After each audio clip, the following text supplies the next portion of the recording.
listeners.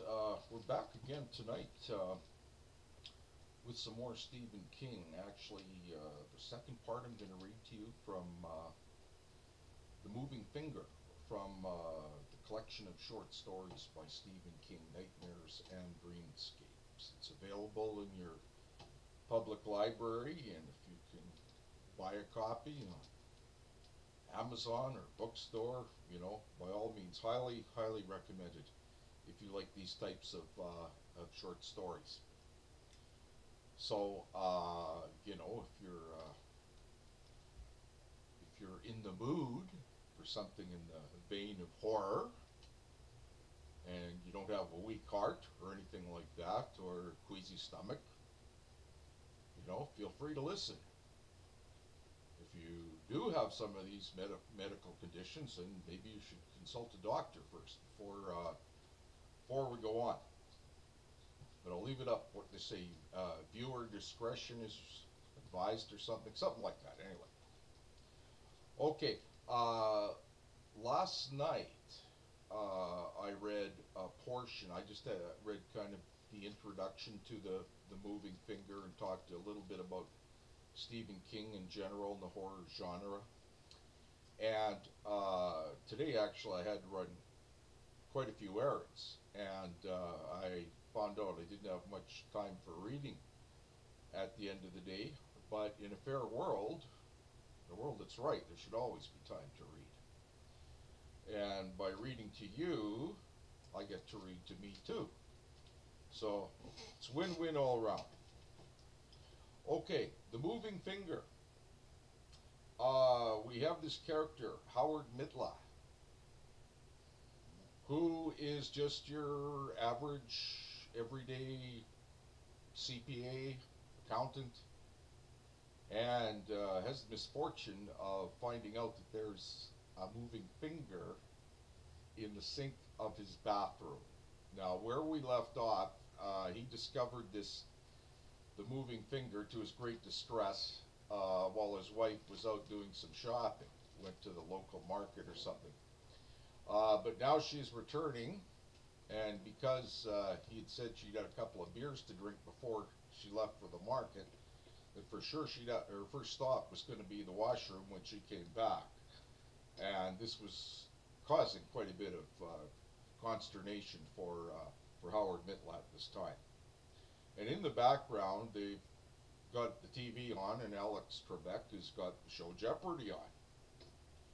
Alex Trebek told the contestants and the viewing audience there was still anybody's game, and they would be back to play Double Jeopardy, where the scores could really change in two shakes of a lamb's tail. A politician came on and began explaining why he should be re-elected. Howard got reluctantly to his feet. His legs felt a little more like legs and a little less like pogo sticks, with metal fatigue now. But he still did not want to go back into the bathroom. Look, he told himself, this is perfectly simple. Things like this always are. You had a momentary hallucination, the sort of thing that probably happens to people all the time. The only reason you don't hear about them more often is because people don't like to talk about them. Having hallucinations is embarrassing. Talking about them makes people feel the way you're going to feel if the broom is still on the floor in there when Vi comes back and asks what you were up to. Look, the politician on TV was saying in rich, confidential tones. When you get right down to cases, it's perfectly simple. Do you want an honest, competent man running the Nassau County Bureau of Records? Or do you want a man from upstate, a hired gun who's never even... It was air in the pipes, I bet, Howard said. And although the sound which had taken him into the bathroom in the first place had not sounded the slightest bit like air in the pipes, just hearing his own voice, reasonable, under control again, got him moving with a little more authority. And besides, Vi would be home soon. Any minute, really. He stood outside the door, listening. Scratch, scratch, scratch.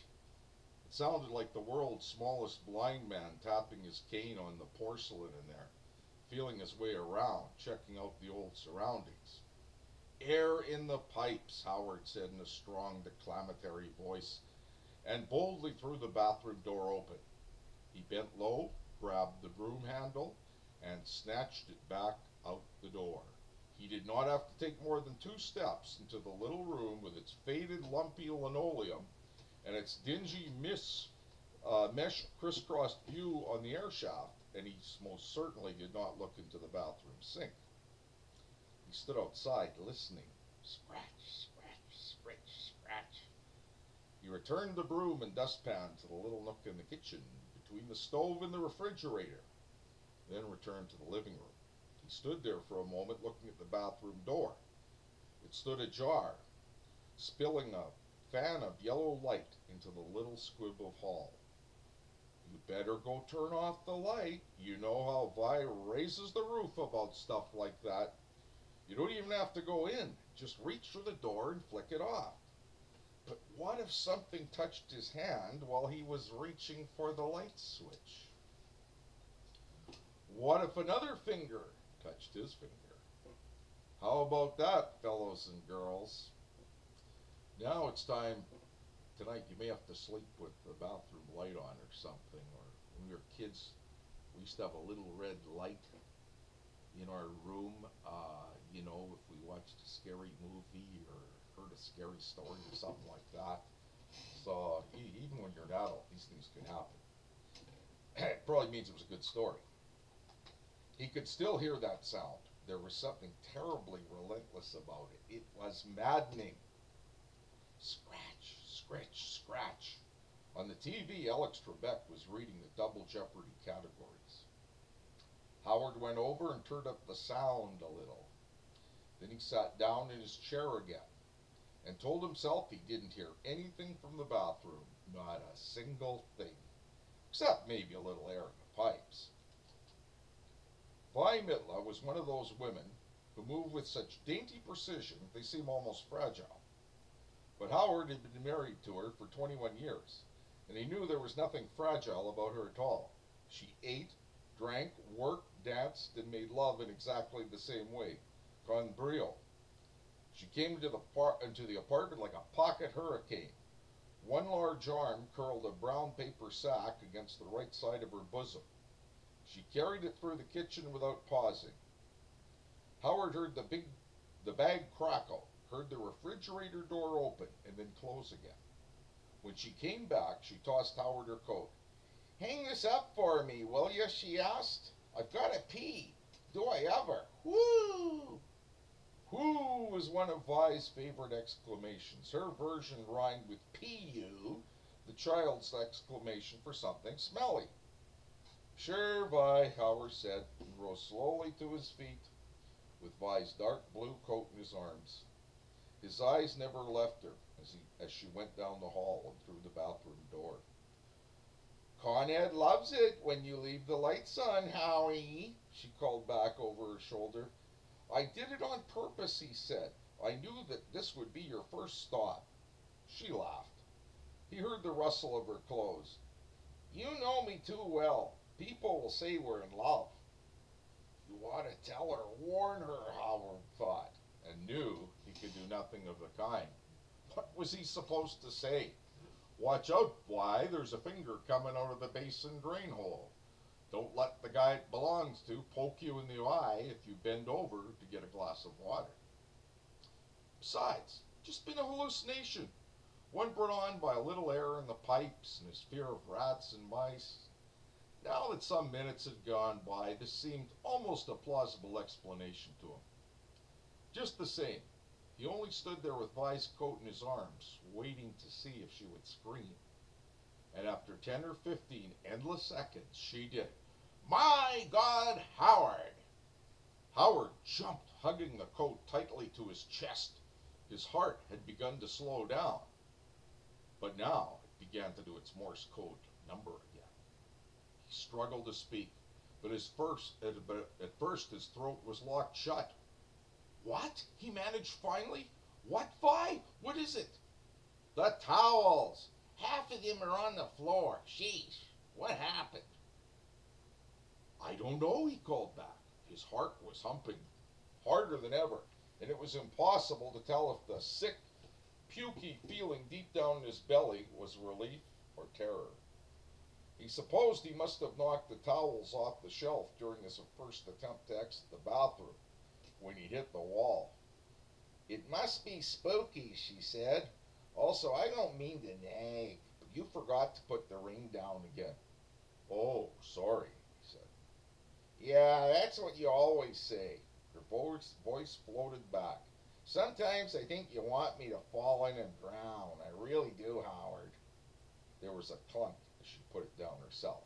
Howard waited, heart thumping away, her coat still hugged against his chest.